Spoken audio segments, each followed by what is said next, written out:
akan saya kejar, akan saya kontrol, akan saya cek, dan akan saya hajar kalau diperlukan. Ada tekanan dari VOC, Jokowi menegaskan tak akan goyah. Kita harus menyadari, kita harus sadar semuanya, bahwa sekarang kita hidup dalam sebuah lingkungan global yang sangat dinamis. Sangat dinamis. Hati-hati. Hati-hati. Ke depan saya pastikan akan saya kejar.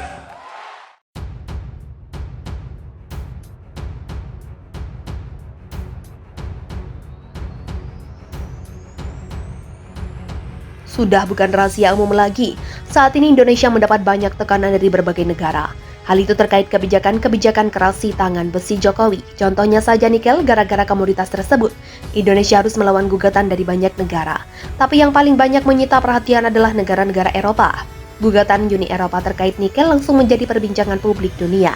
Hal itu dikarenakan negara yang menggugat Indonesia merupakan mantan penjajah negeri kita tercinta.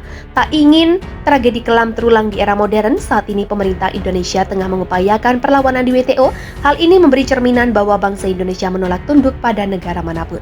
Dilansir dari CNBC Indonesia, Presiden Joko Widodo menegaskan bahwa Indonesia tak akan goyah atas kebijakan yang sudah dilakukan, khususnya kebijakan dalam pelarangan kegiatan ekspor biji nikel dan pengembangan hilirisasi di dalam negeri.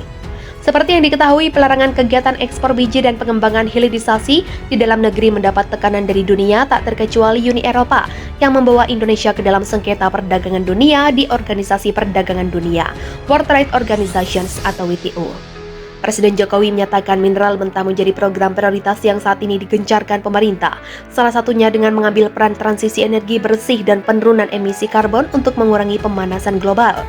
Hilirisasi sumber daya alam salah satu prioritas investasi kita untuk menyambut ekonomi masa depan, mengambil peran ke transisi energi bersih, ujar Presiden dalam acara Saratoga Investment Summit 2023 Kamis 26 Januari. Meski demikian, Jokowi mengaku bahwa program hilirisasi di dalam negeri juga menemui sejumlah tantangan dari beberapa negara di dunia.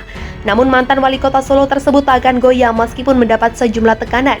Kita tidak akan pernah goyahlah tekanan-tekanan, ujarnya.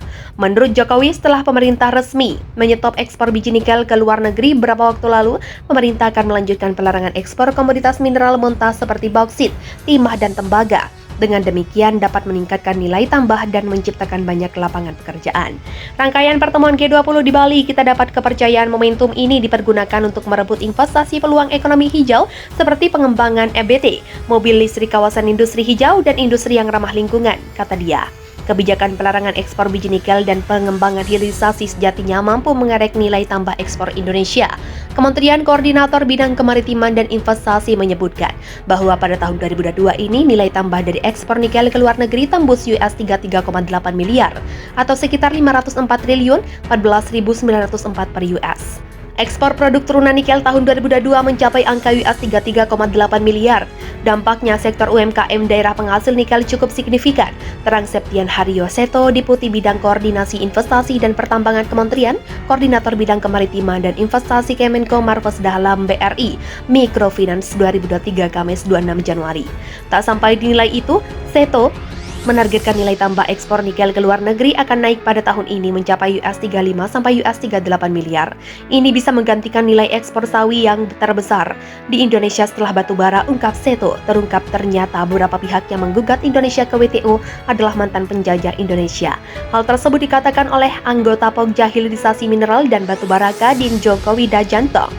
Menurut Joko, anggota Uni Eropa termasuk negara-negara yang pernah menjajah RI di masa lampau. Oleh sebab itu, sikap yang dilakukan Uni Eropa tersebut hampir mirip seperti apa yang dilakukan VOC di masa penjajahan Belanda di Indonesia. Sekarang kejadian juga berulang lagi di mana Indonesia diberi anugerah oleh Tuhan melimpahnya nikel di bulan Indonesia, di bumi Indonesia, terutama di Sulawesi dan di Maluku Utara.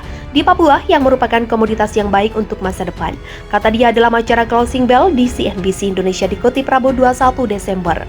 Joko menyebut nikel sendiri diketahui bakal menjadi komoditas yang strategis di masa depan. Melalui sumber mineral ini, ekosistem kendaraan listrik berbasis baterai akan terbangun. Jadi negara-negara yang mencoba untuk masyalahkan ekspor nikel ini latar belakangnya sebenarnya ingin menguasai sumber daya alam kita demi kemakmuran mereka. Tetapi mereka melupakan bahwa Pak Jokowi juga menyampaikan mari kita membangun ekonomi dunia dengan semangat kerjasama, kata dia.